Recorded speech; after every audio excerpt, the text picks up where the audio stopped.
Ready for some good news? We are too. Here's your positive difference story of the day. So, some teenagers here in Northwest Arkansas getting to check off an item off the bucket list this summer. Rogers-based nonprofit Teen Action and Support Center is in their 5th year of their summer program that creates some pretty cool summer activities and memories for teens across Northwest Arkansas. They're a nonprofit. They say their purpose is supporting teens year-round with the help and the hope to make them the best versions of themselves. The executive director there, Coletta, told KNWA that the ministry and the organization sees teens coming in from all walks of life. Sometimes new moms, young parenting teens, some coming out of the court system, some have just moved to the area and don't have any connections at all. In fact, part of the goal of this whole program is to help these teens find connection, create friendships and community. They said that even though it's been a few years since the pandemic, a lot of them are still feeling isolated and dealing with some of the effects of being away from students and friends at school. So they wanted to provide a place where they could make those connections.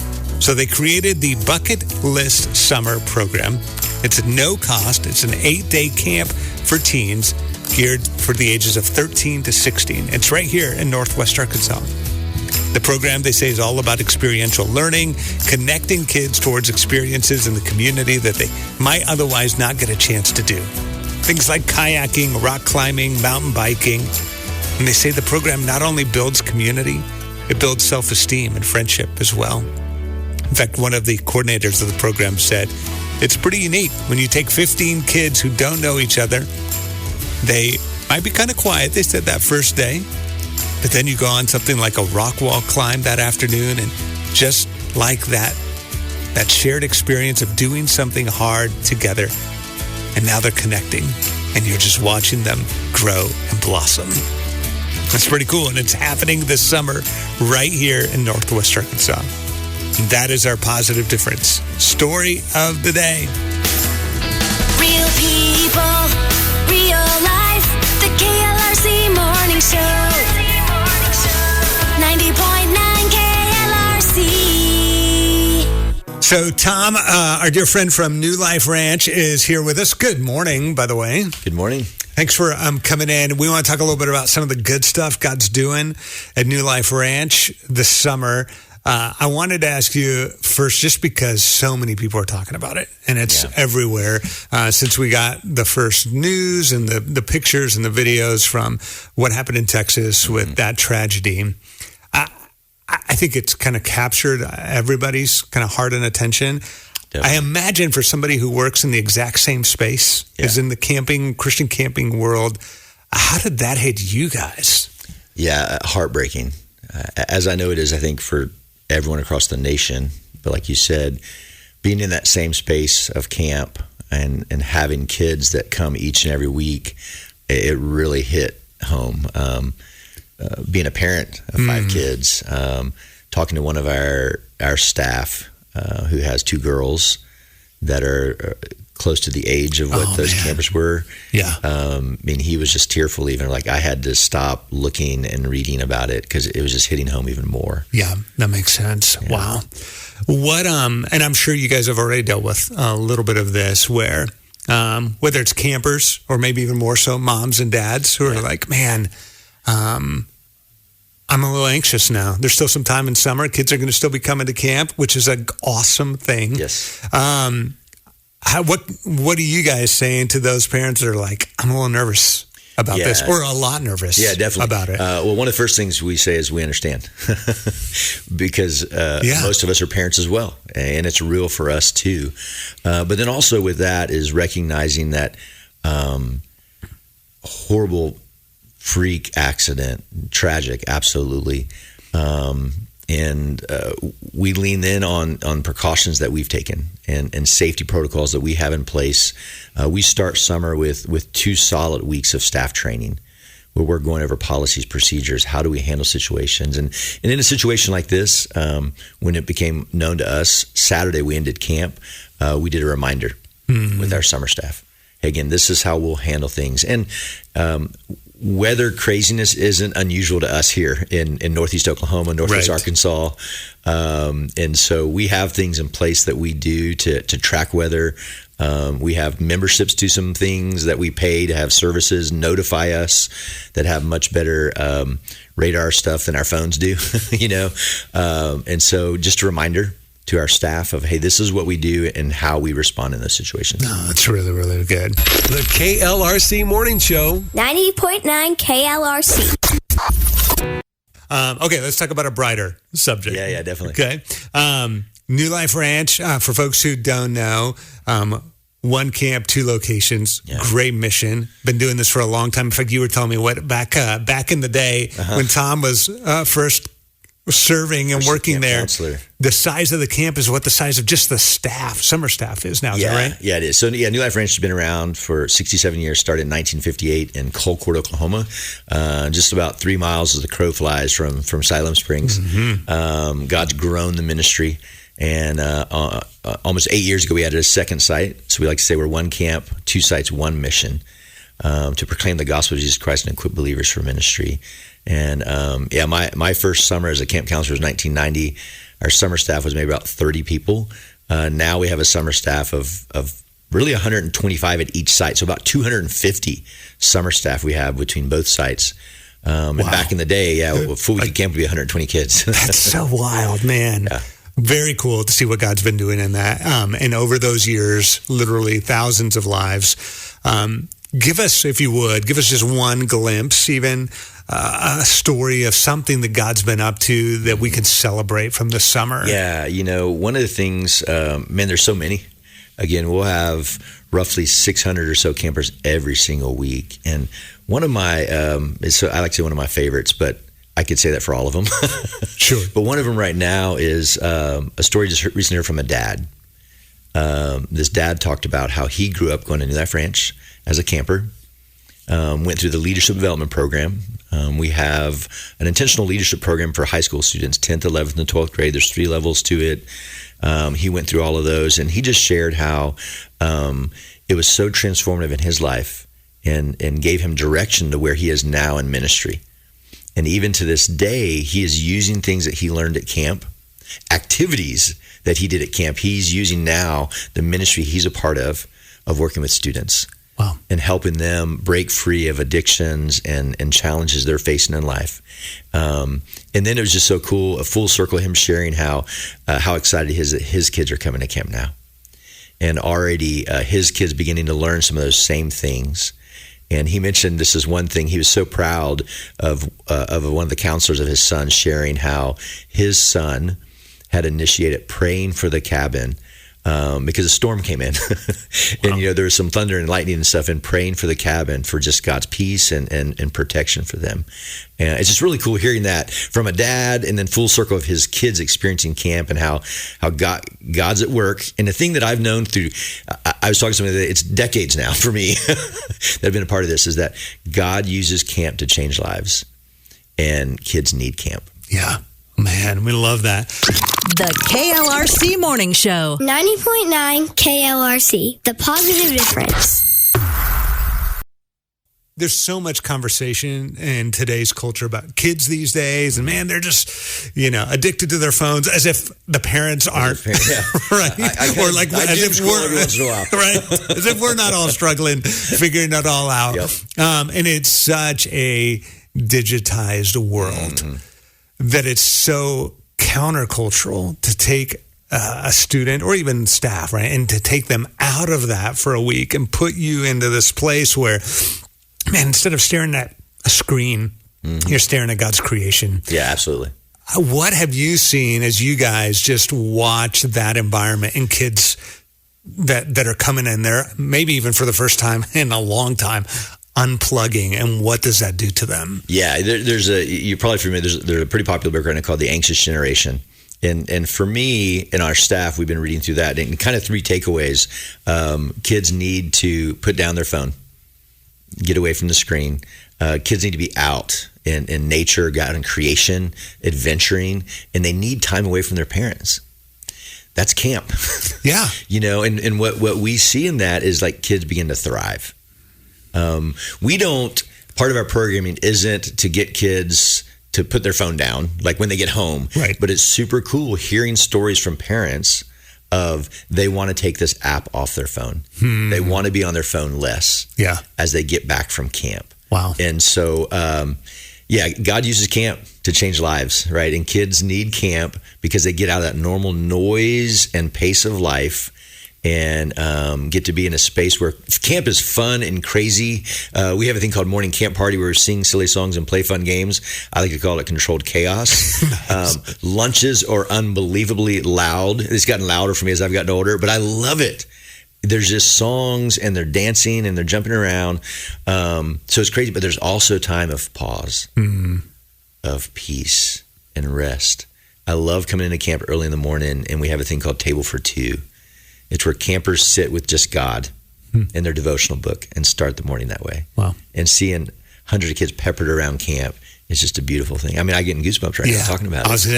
Same will. That's beautiful. And so, it's incredible what God does during a week. We like to give this example at times, Hot Wheels, right? We all know about Hot Wheels, right? And they'll have the cool tracks, and they always do that tunnel that the Hot Wheel will go into, and it shoots it out, right? It accelerates it. We really like to look at camp that way. It can help accelerate our growth spiritually.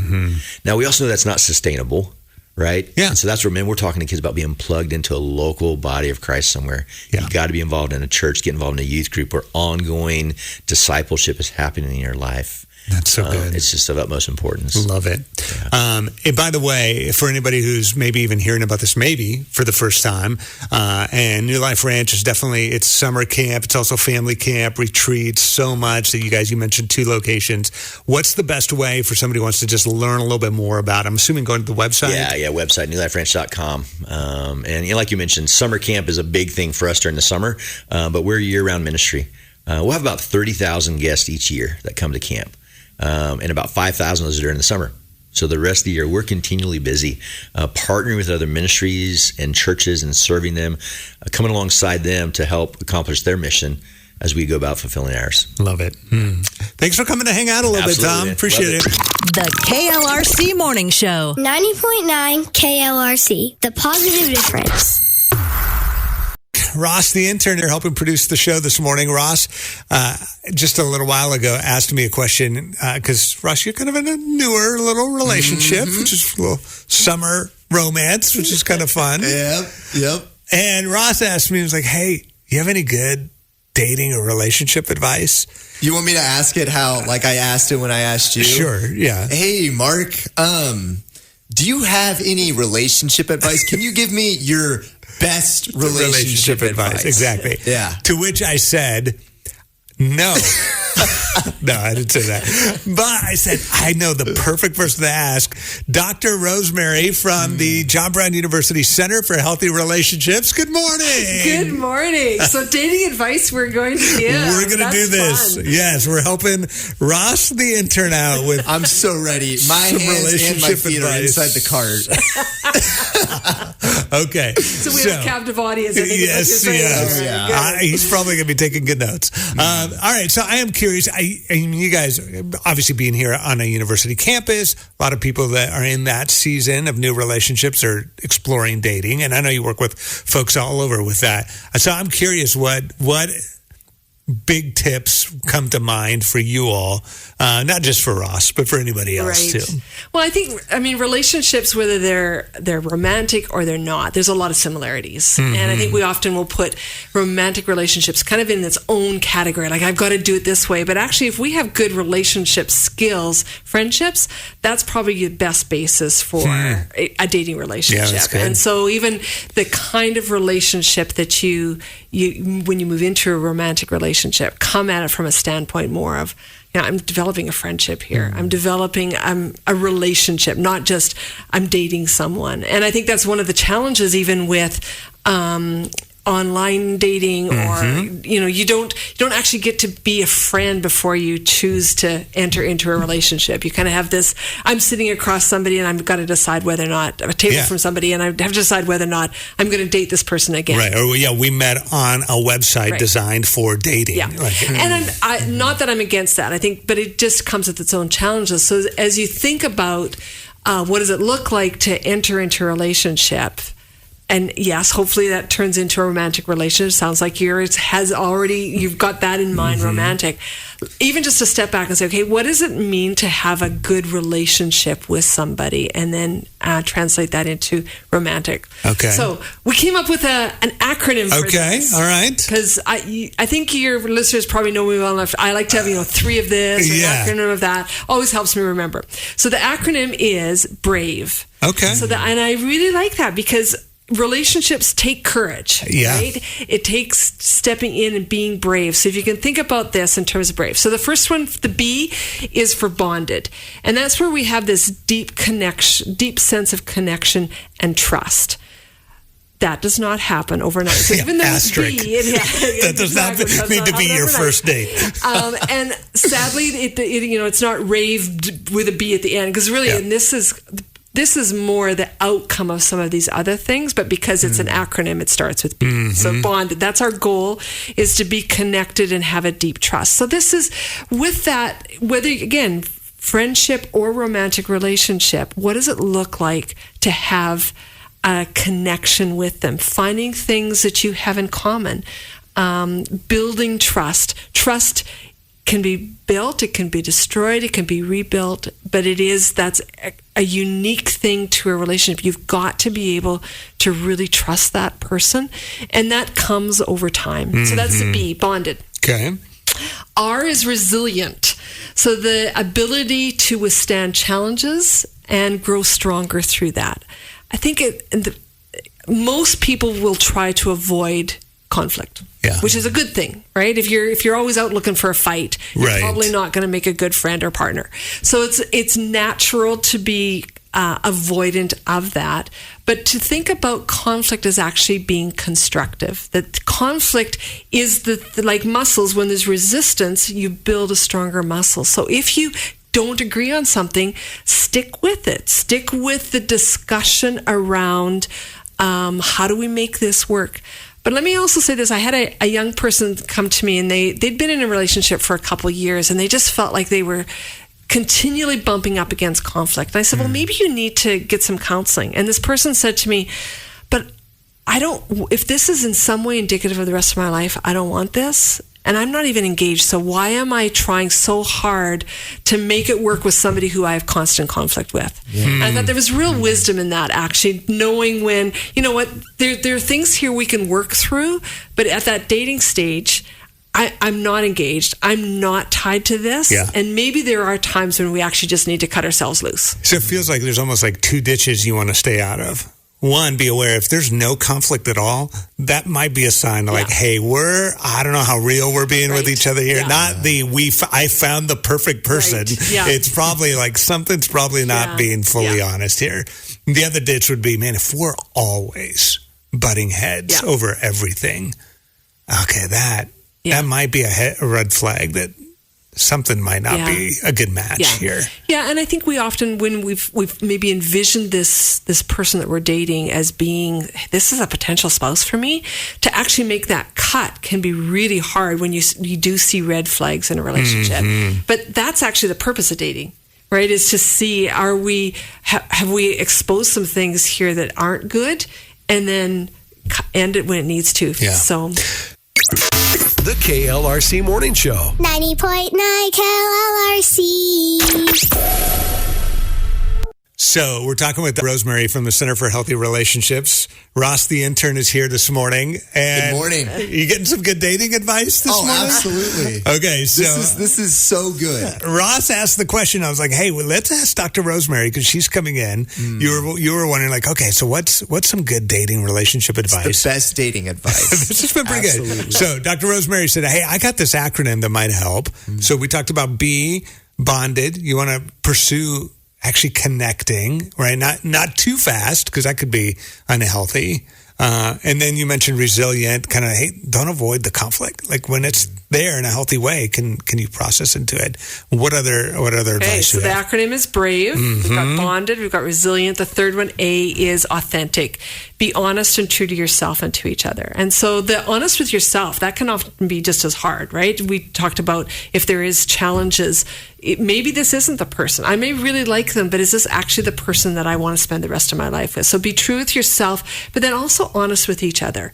I think particularly at the beginning of a relationship, we kind of bring our best foot forward, which is very natural. It's good, but at some point, they gotta be able to see you, without the makeup or the, got the dirty pants, the ripped jeans, whatever, just who you really are, and that you had mentioned. The connection shouldn't happen too early, but it does need to happen. It's a grudge. If you're going to move further in your relationship, there has to be this greater honesty about who you are, and then really we become students of each other.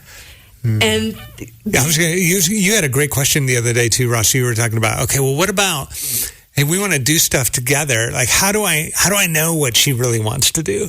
Because she might be. You probably could ask the question better than I could, but yeah. So when it comes to being with this person and, committing time to this person, how, it's great that she wants to be with me. And I'm sure many people can relate to this, but how can I make sure that this is something like a event or a activity that she actually wants to do, and she's not just doing it to be with me, or vice versa? Right. How can I put myself in a spot where I'm like, hey, I do want to be with you, but I'd really like to do this activity with you. Right. So I think that's the authentic, right? The being real.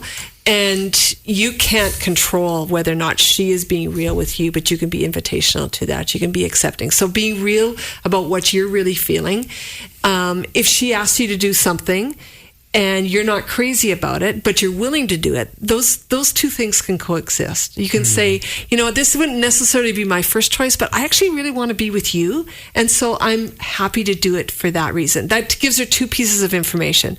It tells her that you value time with her. It also helps, you've now been a teacher to her of the things you like and don't like, and that you're actually willing to put that. Now, you don't want somebody who's constantly just putting their own views, their own wishes aside. It doesn't matter. And just encouraging people to find their voice. You want to hear that and then be able to work that together. That's really, really good. The KLRC Morning Show. 90.9 KLRC. So we've been talking with Dr. Rosemary, getting some good dating, really just general even relationship advice. You have this great acronym, the word BRAVE. So we got through B, R, A was authentic. And V is vulnerable. So there's a difference, everything being authentic and vulnerable. And vulnerable probably happens more as you build that connection and trust. But it's really, it comes more about not just what you like and you don't like, but actually how you're feeling.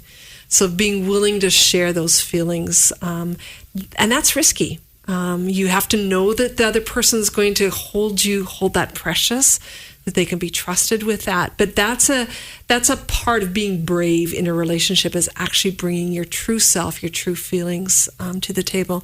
So we've got bonded, resilient, authentic, vulnerable, and the last one being E is empathetic. And this is really where you understand and you care for one another, that you really, empathy being that putting yourself in the other person's position.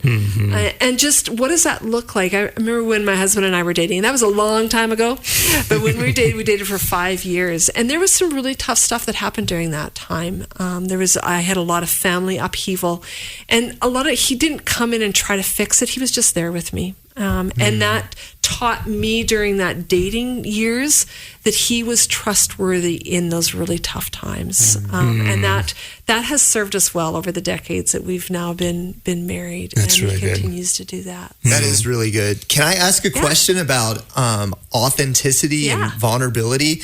I really like what you were saying about, your husband just being there and not trying to fix everything. I'm definitely, a fixer, and I want to just fix everything that I can. So when it comes to that in dating or even friendships, how do you get to that point where it's like, I don't need to fix everything. I don't need to fix this situation. Right. I just want to be here for her or for this person. And then I guess on the other side of the coin, where do you get to okay, maybe I shouldn't try to fix this. Maybe I should just move on because this is something that I can't fix, and it's something that, might be a deal breaker. If that's too much, I can ask again. So the question around when, your desire to fix, I think one of the things that, and this will build trust, it'll help in all of these 5, and that is ask your girlfriend what she needs at this point. So we often come from what we think needs happening, but by asking, do you want me to do something about this? Do you want me just to listen, or do you want some advice? And the answer, we kind of think we know what the answer might be, but to actually give your girlfriend or the person you're in a relationship with the chance to identify that gives them some agency. It helps them then articulate, and then you're matching it versus, well, does she want me to fix this, or am I just being quiet and she may actually want me to fix this? Like, it takes the guesswork out of it.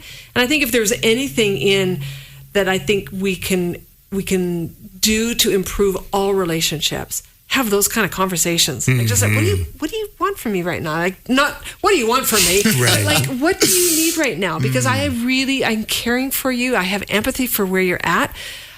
Do you want me to fix this? Maybe we can brainstorm. And they might say, that's exactly what I need. And other times, like, no, I just need somebody to spout off to. Yeah, I just need to vent now. Yeah, exactly. Right. Yeah, absolutely. And even as you have those conversations, you're more likely to see whether or not you're aligned in the way you're going to deal with things. And so, to the end of the question was, like, when do we know if we need to cut it off? Yeah, I think you start breaker? to see patterns. Am I seeing patterns where she maybe says one thing and means another? Well, then there's a red flag there, right? And that doesn't mean that you can't work through that. I've had people ask me, do you think couples should get counseling together? And I'm like, yeah, if there's things that you think you can work out together, absolutely. But if you're having to do an awful lot of that, it feels like really hard work while you're dating, it's probably not going to get easier when you're married. And there's, like, not every person, we weren't meant to be married to every person. Yeah. That's really good advice. All right, Dr. Rosemary coming in clutch today. Happy birthday! This is just so exciting. Let's keep this party going. This is your birthday song. It isn't very long. Hey, happy birthday! All right, Marketplace Grill Birthday Bash, and happy birthday to Salem Cannon, turning 2 in Gravette today. Opa Messler in Hinesville, Michelle Lynch in Fayetteville, Sarah Burton in Bentonville, Knox Gorman, double digits in Fayetteville today. Melissa Gregory, 40 in Rogers. Joseph Wilson, 41 in Rogers. Henry Maddox, double digits today in Cave Springs. And Leighton Kopech, 7 in Gravette, and Amy Elliott in Springdale, all celebrating birthdays today. And one of you gets a gift certificate to celebrate with our friends at the Marketplace Grill. And the randomizers chosen Salem Cannon in Gravette.